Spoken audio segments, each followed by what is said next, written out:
Alkisah, pada zaman dahulu di Lampung ada keratuan Pugung yang dipimpin oleh Ratu Galuh atau disebut Ratu Pugung. Ia memiliki dua anak laki-laki bernama Segindar Alam dan Gayung Gerundung. Segindar Alam mempunyai seorang anak gadis yang cantik dan lemah lembut bernama Putri Sinar Kaca. Sama dengan kakaknya, Gayung Gerundung juga dikaruniai seorang anak perempuan bernama Putri Sinar Alam. Artinya Putri Sinar Kaca dan Putri Sinar Alam adalah saudara sepupu. Pada suatu hari, Sultan Maulana Hasanuddin Banten alias Sultan Banten berkunjung ke Lampung untuk menyebarkan agama Islam. Kala sedang mandi, ia melihat cahaya terang yang memancar dari bumi ke langit. Sultan Banten punya firasat bahwa di Pugung ada seorang putri yang dapat menciptakan hal baik bila ia menikahinya. Oleh sebab itu, ia menemui Ratu Galuh untuk menanyakan perihal firasatnya. Ratu, hamba hendak menanyakan sesuatu. Hamba melihat ada cahaya terang yang memancar dari bumi ke langit.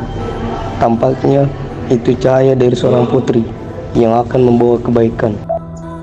Mendengar cerita Sultan, Ratu Galuh mengenalkannya pada anak dari Segindar Alam, yaitu Putri Sinar Kaca. Keelokan Putri Sinar Kaca membuat Sultan Banten jatuh hati. Mereka pun menggelar pernikahan. Tak selang lama, Sultan Banten harus kembali ke Banten untuk sementara waktu. Namun, ia tak mengajak istrinya. Setibanya di Banten, ia kembali melihat cahaya terang dari bumi ke langit. Ia yakin cahaya itu berasal dari Pugung. Kenapa masih ada cahaya? Itu artinya putri yang kunikahi bukanlah putri yang aku lihat sinarnya. Aku harus memastikannya lagi. Setelah melihat cahaya itu, Sultan Banten kembali ke Pugung untuk menanyakan pada Ratu Galuh. Baginda Ratu, hamba melihat cahaya terang yang bersinar dari bumi. Artinya harusnya putri yang hamba nikahi bukanlah Putri Sinar Kaca. Ratu Galuh menunjukkan cucunya yang lain, yaitu Putri Sinar Alam. Tak selang lama, hampir bersamaan, Putri Sinar Kaca dan Putri Sinar Alam mengandung anak dari Sultan Banten. Kemudian lahirlah seorang putra bernama Kejalo Bidin yang merupakan anak dari Putri Sinar Kaca, sementara Kejalo Ratu adalah putra dari Putri Sinar Alam. Sayangnya Sultan Banten tak hidup bersama mereka.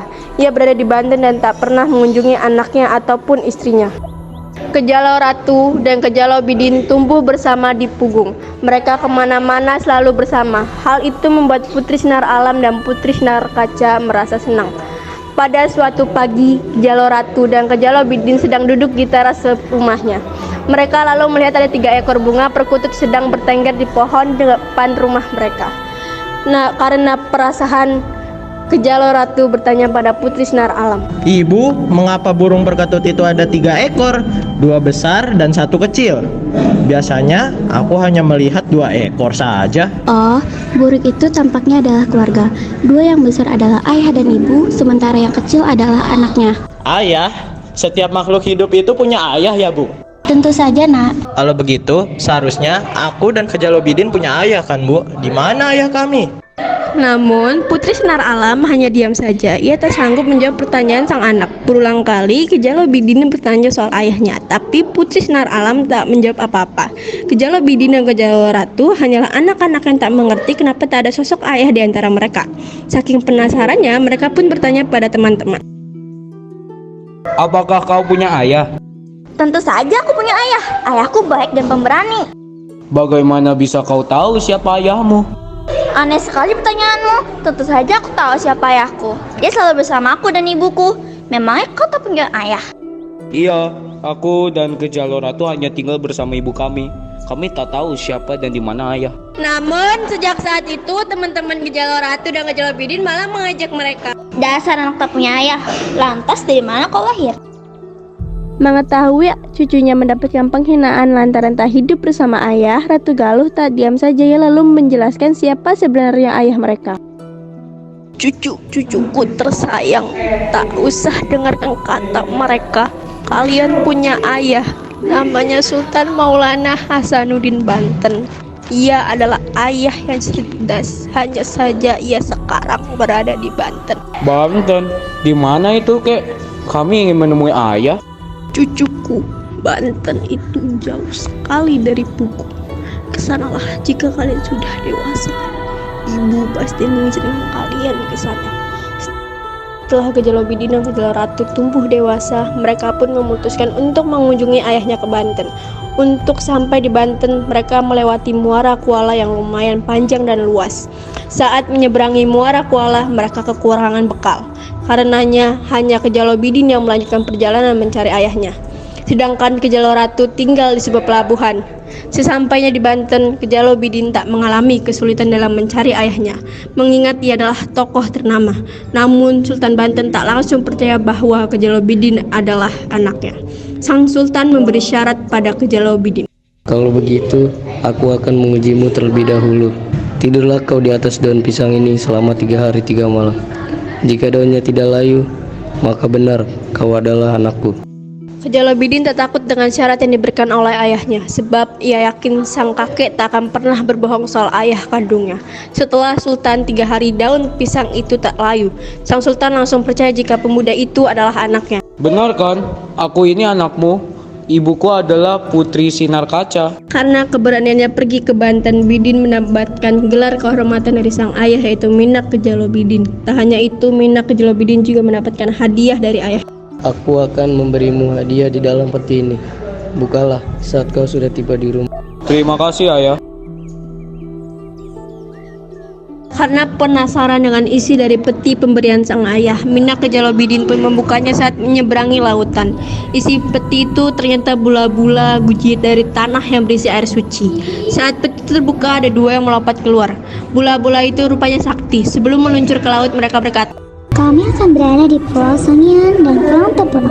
Bila kau mengalami kesulitan, panggillah bula-bula yang masih ada di dalam petimu.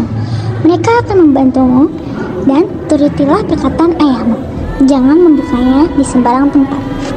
Mendengar salah satu ucapan bula itu, Minak Gejalobidin tak mau lagi membuka peti itu. Ia menjaganya dengan sangat berhati-hati. Sementara itu, Minak Gejaloratu yang sempat tinggal sementara waktu di pelabuhan pun melanjutkan perjalanan ke Banten. Ketika sampai di hadapan sang ayah, lagi-lagi Sultan Banten tak mempercayai perkataan anak. Alangkah banyak anakku di Lampung. Benarkah kau anakku? Benar Tuan, aku merupakan anak dari Putri Sinar Alam. Aku akan menarikkan pedang ini ke dahimu. Jika kau benar anakku, maka darahmu seharusnya berwarna putih dan merah. Tentu saja Gejaloratu melakukan syarat itu dengan berani. Lalu Sultan Banten menorehkan pedangnya ke dahi Gejaloratu dan mengucurlah darah merah bercampur putih. Barulah ia percaya bahwa Gejaloratu adalah anaknya dengan Putri Sinar Alam. Setelah beberapa hari di Banten, Gejaloratu pun pamit pulang ke Lampung. Lalu sang ayah memberikan kancing lawang kuri sebagai hadiah. Jagalah benda ini baik-baik anak. Sama halnya dengan Gejalobidin, Gejaloratu juga mendapatkan gelar spesial dari ayahnya. Ia mendapatkan gelar Minak Gejaloratu Darah Putih. Gejaloratu sempat merasa kesal dengan sang ayah, sebab kancing lawan kuri ada banyak di punggung. Seharusnya sang ayah bisa memberinya hadiah yang lebih berharga. Karena kesal, ia pun membuang kancing lawang kuri itu di sebuah laut. Ajaibnya, tiba-tiba kancing lawang kuring berubah menjadi keris. Lalu Gejaloratu pun mengambilnya lagi. Akan tetapi saat dipegang, keris itu berubah menjadi kancing lawang kuring.